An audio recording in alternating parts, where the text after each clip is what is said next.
what was more encouraging to me was the fact that we had the military leader of Burkina Faso, who was president. We had the vice president of Ivory Coast. We had the president of Togo. The reason is simple because... Tell us, because I wasn't sure what kind of signal that was sending to have, the military junta here as well. I was a bit confused about that. Whatever the case is, it should be of tremendous interest for us as a state to maintain some cordial and friendly relationship with our neighbors, particularly Burkina. Of course. Recently, you heard the statement that was made by the former president and the matter of Burkina and their association with Russia. It was needless. It was a very reckless statement and ought not to have been made. Because, mind you, in security, cross-border security issues, you need to share intelligence. But when you have a hostile attitude towards your neighbor, there are some intelligence they may not necessarily share with you. And for me, having the military leader of Burkina in attendance at a time when the relationship between Burkina, Mali, and if you like, and Nigeria. And we had Tinubu, then the ECOWAS chair, and Chad was not, but we were all in attendance. It tells you that they have some level of trust and confidence in President Mahama, and for which reason they feel that having President Mahama now as the president of Ghana, and considering the fact that Ghana is a huge force, despite our size, in terms of the geopolitics of the sub-region, and most importantly, Africa, they think that there's the need for them to have some understanding and cordial relationship with Ghana. Your democracy is used as a standard to measure how the Western democracy is thriving. And that is why the Western world would always be interested in ensuring that we don't have disturbances when we have elections. So when you have these leaders attending and taking into consideration their position, the geopolitics of the world, we are aligned with the Western world, and particularly even with Russia and China. We don't have much problems with them. You need to have a posture of detente, a posture that will not make you an enemy of one, if you like, force within the geopolitics of the world and a friend to another. And I think that posture alone, for me, encourage these heads of states to be in attendance. And it is good for us. We have a huge community of Nigerians in Ghana, a huge community of Burkinabes in Ghana. Many people are unaware that Mosi people, the Mosis, we have a huge Mosi community who are Ghanaians, but they trace their root to Burkina Faso.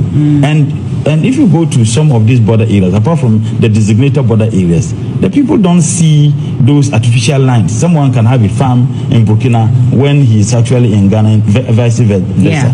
And Ivory Coast. So it is always important. It is in our individual and collective interest as states within the West African sub-region to have some cordial relationship with our neighbors. That cannot be said about the relationship that existed between Burkina and Ghana under the leadership of President Nana. Certainly not. You witnessed when our president visited, Burkina on some few years ago, the posture. The president even didn't shake hands with our president. It was the fist. So some of these things for me, when I was watching, that gave me some comfort. And the response of people there when they mention the name of the president of Burkina, it tells you that he may have a lot of people who love him in Ghana, and you can trace it to this community of Mosis, and again also in Ghana. Again, when you have the president of Guinea Conakry, I call them my in-laws because my wife is actually from Guinea. There was some relationship between Guinea and Burkina, but now it's like because of the realignments of Guinea with France, there is some, if you like, seemingly tension between and among these countries. Ivory Coast, the same thing. For our president to be able to get all these people to attend, President Mahama must have been a very unique person. And I guess it has also to do with the continuous relationship he had with some of these countries, the previous leaders and the existing leaders. He is someone people love.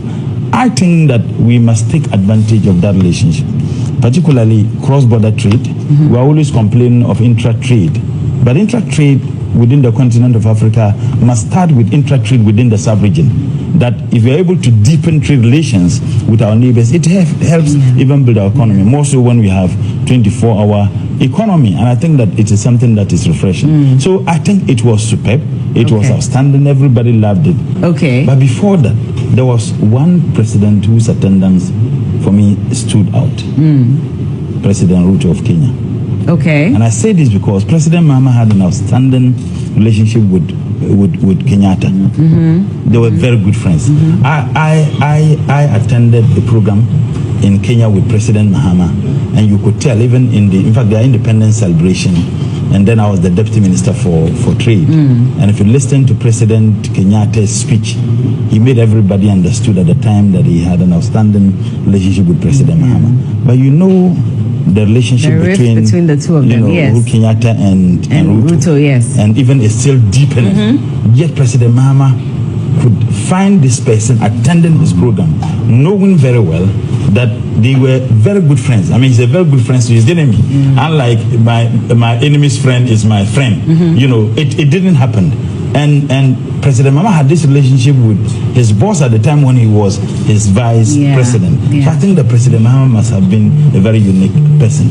But again, to the signal, I know that when it comes to foreign policy and all those things, sometimes you have to overlook some concerns. But William Ruto is not the most favorite person in Kenya.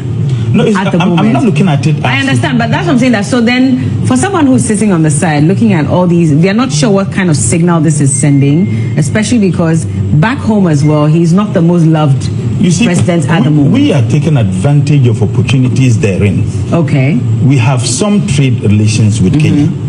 Kenya has a lot of coffee, a lot of things that we could, if like butter with each other.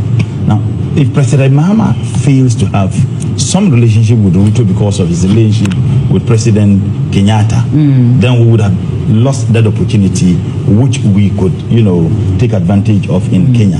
And that is why I think that his ability to be able to go beyond his personal relationship with, if you like, enemies of such people and brought them for me, that is extremely telling. So in Kenya, he may not be popular, but we are not looking at it as just in Kenya. We are looking at it, what advantage therein for us to take opportunity of as Ghana with regards to those Kenyans, not the political elite in Kenya. And for me, that is one positive thing about it. Then another point which I want to discuss. Let's just complete this issue about I mean, it also interesting and intriguing to see Paul Kagame here at the same time as Etienne Tshisekedi. You know what's happening in Congo War. Rwanda is being accused of funding the M23 rebels, and to get both guys to come here.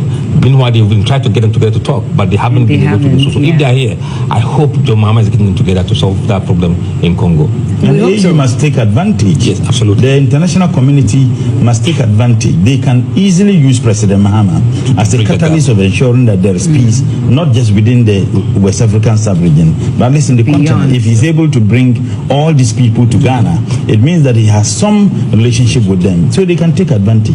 One of the challenges in resolving disputes in Africa is suspicion.